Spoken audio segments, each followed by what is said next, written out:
nga ba ang daming pumasok or ang daming nang gumagawa itong dropshipping business ng House of Franchise ng JC? Dahil unang-una po ay hindi po masakit sa bulsa ang puhunan or pag-avail po ng online franchise. Pangalawa is hindi mo na rin po problemahin yung mga products na maaari mong maibenta, ma-promote at i-post sa iyong social media account. So po ay kagandahan po nito kasi alam niyo po bang hindi lang po pang-Pilipinas ang negosyo to.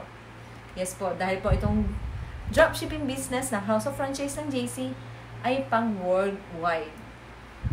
Yes po, kaya po marami po sa ating mga kababayan na OFW ang ginagawa ang negosyo to at nagsimula po na gawin ang negosyo to.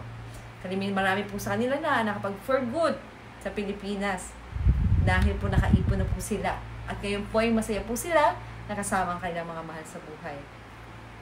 Kaya po sa mga kababayan ko po dyan, mga OFW, or mga seaman, seawoman, or mga Pilipino po na nakabase na po sa ibang bansa at gusto pa rin po magkaroon ng kanilang extra income o gusto po makapag-ipon po agad.